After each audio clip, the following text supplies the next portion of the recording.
Hello student, कैसे हैं आप? आई होप आप सभी अच्छे होंगे। प्यारे बच्चों, आज हम करेंगे क्लास 6 के इंग्लिश के लेसन नंबर 9 को। इस लेसन का नाम है बच्चों the cobbler and the fairies, मोची और परियां। तो बच्चों, बहुत ही अच्छा लेसन है। आज हम इस लेसन को अच्छे से समझेंगे, फिर इसके बाद इसके क्वेश्चन आंसर्स को देखेंगे। तो देख लेते हैं बच्चों, यहाँ पर हमें एक कोबलर यानी मोची दिया है जो कि अपने हाथों से चमड़े के जूते बना रहा है।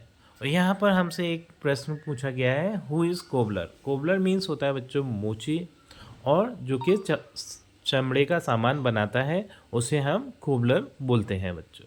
अब देख लेते हैं नीचे लेसन में क्या दिया है। हाँ, यहाँ पर सेकंड नंबर का जो क्वेश्चन है वो है what is a fairy. Fairy means होता है बच्चों परी। परी एक लड़की जैसी दिखती है और उसके पंख होते हैं। यहाँ पर आप देख रहे हैं ये पंख हैं, ठीक। और इनके हाथ में एक जादू की छड़ी होती है। यहाँ पर आप देख सकते हैं जादू की छड़ी है, ठीक है, जिससे ये जादू कर सकते हैं। तो बच्चों, ये काल्पनिक कथाओं में इनका वर्णन दिया है। रियल में पता नहीं ये होती हैं क्या नहीं होती हैं, लेकिन जो दादी माँ की जो कहानियाँ होती हैं उसमें परियों का वर्णन दिया होता है, और जो कि हमें सुनने में बहुत ज़्यादा अच्छी लगती हैं। वो कहानियाँ, परियों की कहानियाँ बहुत ज़्यादा अच्छी लगती हैं। अब देख लेते हैं बच्चों नीचे लेसन में क्या दिया है। हाँ, जो इस चैप्टर में कैरेक्टर्स आए हैं उन कैरेक्टर्स के बारे में बताया है। जैसे पहला कैरेक्टर है धेनु। धेनु कौन है? द कॉबलर, यानी एक मोची है। धनिया, धनिया उसकी वाइफ है, हिज वाइफ यानी उसकी पत्नी है। द फेयरीज, और कुछ परियों का भी वर्णन है। नैरेटर, नैरेटर का मीन्स होता है वर्णन करता, जो कथा को हमें सुनाता है, जो कहानी को सुनाता है, तो कहानी को सुनाने वाला को हम बोलते हैं नैरेटर। तो यहाँ पर बोला गया है Dhenu's workshop he had his wife and busy making shoes with their tools. Dhenu की कार्यशाला के बारे में बताया गया है। वह और उसकी पत्नी अपने उपकरणों से जूते बनाने में व्यस्त हैं।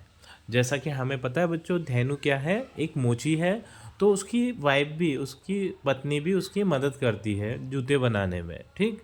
तो उसकी कार्यशाला में जहाँ पर वो जूते बनाए जाते हैं उस स्थान को क्या बोला गया है? कार्यशाला बोला गया है। तो वो दोनों मिलकर उपकरणों के साथ चमड़े के जूते बना रहे हैं। अब देख लेते हैं बच्चों आगे स्टोरी में क्या होता है। तो यहाँ से स्टार्ट होती है ये स्टोरी।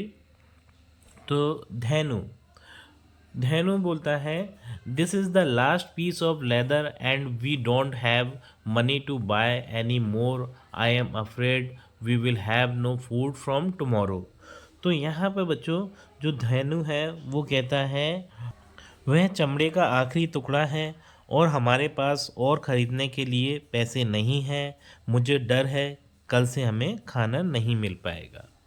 यानी उस धेनु जो है वो बहुत ज़्यादा गरीब है, उसके पास पैसे नहीं हैं और चमड़े का आखिरी आखिरी टुकड़ा बचा हुआ है, और वो सोच रहा है कि आगे उसे खाना पता नहीं मिल पाएगा कल क्या नहीं मिल पाएगा, ठीक।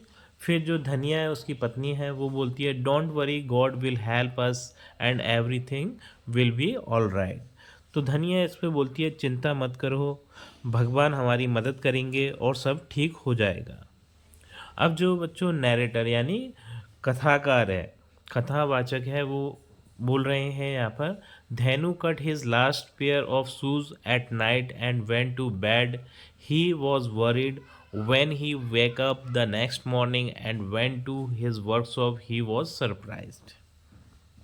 तो कथावाचक यहाँ पर बोलते हैं, धेनु ने रात में अपने जूतों की आखिरी जोड़ी काटी और बिस्तर पर चला गया। वह परेशान हो गया। अगली सुबह जब वह उठा अपनी वर्कशॉप में गया तो हैरान रह गया। यानी उसके पास जो चमड़े का आखिरी टुकड़ा बचा था उसने उस जूते के साइज में उसे काट के रख दिया था, लेकिन जब वो सोकर उठा तो वहाँ जाकर वो आश्चर्यचकित हो गया। ऐसा क्या हुआ कि वो आश्चर्यचकित हो गया? तो देखते हैं बच्चों क्या हुआ उसके साथ। तो धेनु, धनिया धनिया come here, look at this a new pair of shoes shining bright.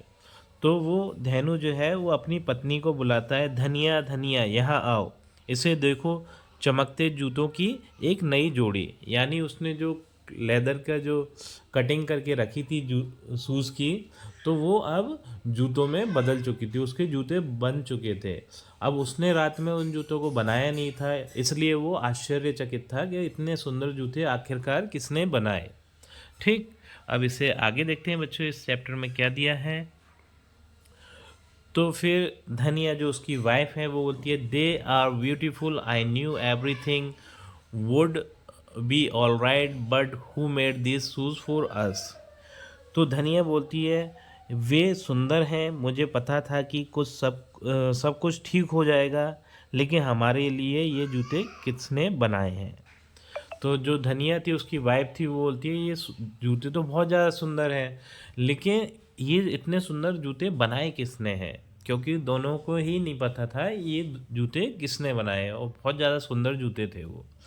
अब जो धेनु है वो बोलता है, आई डोंट नो, मुझे नहीं पता है ये जूते किसने बनाए। अब नैरेटर जो कथावाचक हैं वो बोलते हैं, Dhenu went to a market and sold the shoes. He bought more leather with the money that night. Also, he cut the leather for shoes and found them sewn and ready in the morning. The same thing continued night after night. तो कथावाचक इस पे बोलते हैं, धेनु बाजार गया और जूते बेचे। उसने पैसे और चमड़ा खरीदा, उस रात भी उसने जूतों के लिए चमड़ा काटा और सुबह उन्हें सिलकर तैयार पाया। रात दर रात यही सिलसिला चलता रहा।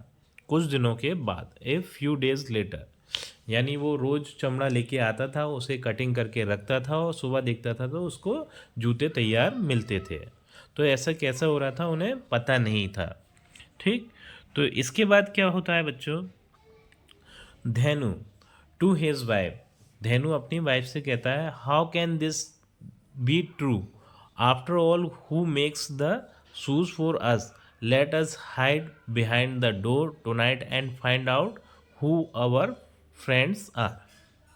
तो धेनु है वो अपनी पत्नी से कहता है, यह सच कैसे हो सकता है, आखिर हमारे लिए जूते कौन बनाता है, आइए आज रात हम दरवाजे के पीछे छुपें और पता लगाएं कि हमारे दोस्त कौन है। अब धेनु बच्चों ये जानना चाहता था कि उनकी मदद कौन कर रहा है। तो फिर जो नैरेटर हैं, कथावाचक हैं, वो बोलते हैं, that night they hide behind the door and waited, after some time they saw 5 fairies enter their workshop. They were carrying tiny cobbler's tools in their hands. They sang and danced as they sat down to make the shoes. तो कथावाचक इस पे बोलते हैं, उस रात वे दरवाजे के पीछे छिप गए और इंतज़ार करने लगे। कुछ समय बाद उन्होंने 5 परियों को उनकी कार्यशाला में प्रवेश करते देखा। उनके हाथों में मोची के छोटे छोटे औजार थे। जब वे जूते बनाने के लिए बैठे तो उन्होंने गाना गाया और नृत्य किया। अब वो गाते हुए क्या बोल रही थी बच्चों, ये भी हम देख लेते हैं। वो बोल रही थी, जो फेयरीज थी, जो परियां थी, इन्हें हम है ना यहाँ पर इस फोटो में देख भी सकते हैं। ये यहाँ पर फेयरीज बैठी हुई हैं और धेनु और उसकी वाइफ यानी धनिया दोनों पर्दे के पीछे छुपकर ये सारी चीज़ें देख रहे हैं। तो अब वो जो परियां थी वो बना रही हैं उन जूतों को, वो गा रही हैं और डांस कर रही हैं। तो वो गाने में क्या बोलती हैं fairies, we are all 5 busy fairies, we like to have the needy, we like to feed everybody except the ones who are greedy. तो वो पांचों परियां बोल रही थी, हम 5 व्यस्त परियां हैं, हमें ज़रूरतमंदों की मदद करना पसंद है, हम लालची लोगों को छोड़कर सभी को खाना खिलाना पसंद करते हैं। यानी वो लालची लोगों की मदद नहीं करती हैं, लेकिन जिनको ज़रूरत होती है, जो ज़रूरतमंद होते हैं, गरीब होते हैं, उनकी वो मदद करती हैं परियां। ठीक, इस तरीके से वो गाते हुए ये सारी शब्द बोल रही थी। अब जो बच्चों नैरेटर यानी कथावाचक, they finished their work and went away, Dhenu and his wife enter the workshop. तो जो परियां थीं उन्होंने अपना काम ख़त्म करके चली गईं। धेनु और उसकी पत्नी ने कार्यशाला में प्रवेश किया। जब वो परियों ने उन जूतों को बना दिया तो जो छुपे हुए धेनु और उसकी पत्नी देख रहे थे उन्हें, तो फिर वो अपनी वर्कशॉप में आते हैं। फिर धेनु बोलता है, such wonderful kind little fairies they are.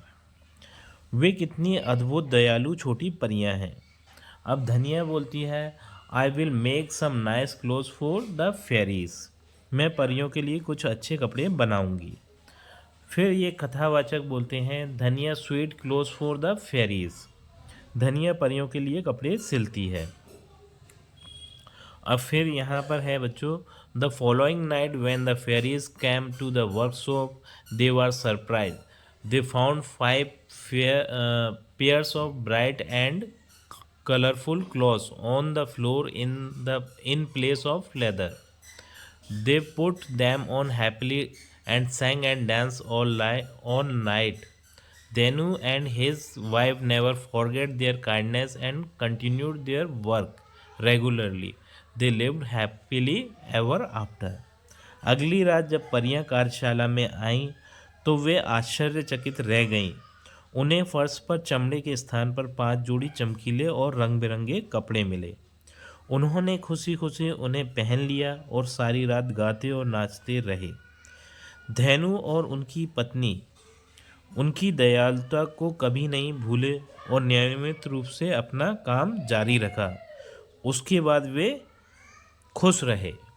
यानी बच्चों फिर उन्होंने अपना काम स्वयं करना स्टार्ट कर दिया। उन परियों की जो उनके लिए मदद थी उसे उन्होंने कभी भी नहीं भूला और नियमित रूप से वो मेहनत करने लगे और खुशी खुशी अपना जीवन व्यतीत करने लगे। तो इस कहानी में हमने देखा बच्चों, जो परियां थी वो किस तरीके से गरीब और ज़रूरतमंदों की मदद करती थी। ठीक है, तो इस तरीके की कहानियाँ बच्चों हमें बहुत सुनने को मिलती हैं हमारी दादी और नानी से, जो कि छोटे छोटे बच्चों को बहुत ज़्यादा अच्छी लगती हैं बच्चों। तो इसी के साथ हमारी ये वीडियो कंप्लीट होती है। आई थिंक ये कहानी आपको पसंद आई होगी।